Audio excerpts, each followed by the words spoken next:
রক্তের টানেই নিজের দাদাকে বাঁচাতে প্রিয়াঙ্কার সত্যি কেশবকে জানালো আরিয়া। হ্যাঁ বন্ধুরা, আমরা এমন চমকই দেখব গৃহপ্রবেশের পরবর্তী আপডেটে। তো চলুন আর দেরি না করে এই চমক নিয়েই আজকে আলোচনা করা যাক আপনাদের মাঝে। কেশব দুশ্চিন্তায় পড়ে যায়, কিভাবেই সে বাড়ির দিকটা ম্যানেজ করবে এবং ওই প্রিয়াঙ্কার দিকটা ম্যানেজ করবে কিছুই বুঝে উঠতে পারে না। একদিক দিয়ে প্রিয়াঙ্কা তাকে জোর করতে থাকে যেন তাদের সম্পর্কের কথা সবাইকে জানিয়ে দেয়, আরেক দিক থেকে নিজের বোনকে ফিরিয়ে আনার প্রতিজ্ঞান, ফিরিয়ে আনার লড়াই চলছে তার বাড়ির মধ্যে। এখন কিভাবে সে দুই জিনিসটা সমানভাবে ভাগ করে নেবে সেটাই সে বুঝতে পারছে না। অপরদিকে দেখা যায় যে প্রিয়াঙ্কা শুধু শুভর কথাই ভাবে, যে শুভ কত ভালোবেসে খুনসুটিতে মেতে ওঠে সকলের সামনে এবং সকলকে খুব কত রিপিট এবং সকলকে কত যত্ন করে ভালোবাসে, খাইয়ে দেয়। এমনটা তো তার সাথেও হওয়ার কথা ছিল, তাকেও তো খাইয়ে দেওয়ার কথা ছিল, কিন্তু কই, শুভ তো একবারও তাকে খাবার খাওয়াতে আসলো না, খাইয়ে দিতে আসলো না। তারও তো মনে হয়, তারও তো ইচ্ছে হয় সে তার মায়ের হাত থেকে খাবার খাবে, তার মায়ের ভালোবাসাটুকু পাবে। কেন তার ভাগ্যটা এমন হলো? কেনই বা তার মা তার খোঁজ নিল না? কেনই বা তাকে এত দূরে থাকতে হলো? 20 বছর তাকে দূরে দূরে থাকতে হয়েছে, অন্য কারো কাছে মানুষ হতে হয়েছে। এই সমস্ত কিছু ভেবেই নিজেই মন খারাপ করে বসে থাকে। ঠিক সেই মুহূর্তে দেখতে পায় সামনেই কেশবকে। কেশব আনমনা হয়ে ভাবতে থাকে এই সমস্ত কিছু।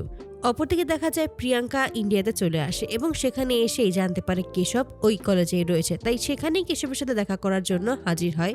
অপরদিকে যখনই কেশবকে একা দাঁড়িয়ে থাকতে দেখে, ঠিক তখনই আরিয়া ভাবতে থাকে যে এই মানুষটা সত্যিই আমার দাদা, ওর সাথে তো আমার কোনো সম্পর্ক খারাপ নয়, তাহলে ওকে আমি কেন দাদা হিসেবে মানতে পারছি না? কেন আমি ওই পরিবারের সকলের সাথে সম্পর্ক ছিন্ন করতে চাইছি শুধুমাত্র তোর রাগ আমার ওই মিসেস রায়ের ওপর? তাহলে কেন আমি সকলের ওপর রাগ দেখাচ্ছি?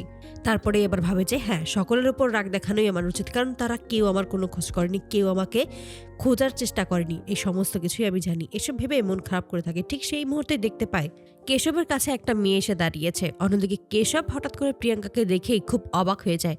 তখনই জিজ্ঞেস করে, তুমি এখানে কেন এসেছে? আমি তোমাকে বারবার করে বলেছি যে আমি তোমাকে ঠিক বলবো আর ঠিক তখনই তুমি আসবে, আর তখনই আমি সবাইকে সবটা জানিয়ে দেব। তুমি যেহেতু এসেই পড়েছো, তাহলে তুমি আমার পরিবারের কাছে কখনোই আর যাবে না।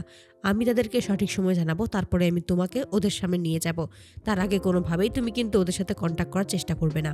প্রিয়াঙ্কা তখন কেশবের কথা তার রাজি হলেও প্রিয়াঙ্কা মনে মনে অন্য প্ল্যান করে। অপরদিকে আরিয়া যখনই প্রিয়াঙ্কাকে দেখে তখনই ভাবতে থাকে যে একে আমি কোথায় দেখেছিলাম। ঠিক সেই মুহূর্তেই মনে পড়ে আকাশের সাথেই তাকে দেখেছিল। আকাশের সাথে তার একটা ফটোতে ছিল। তখনই মনে পড়ে যায় এ তো ড্যাডের বন্ধুর মেয়ে, সে এখানে কি করছে আর দাদার সাথেই বা কি করছে? তখনই বাড়ি ফিরে আসে এবং সেখান থেকেই জানতে পারে যে আসলে এই প্রিয়াঙ্কাকে আকাশ সেন নিজেই পাঠিয়েছে ওই কেশবের জীবনে, কেশবের জীবনটা শেষ করে দেবার জন্য।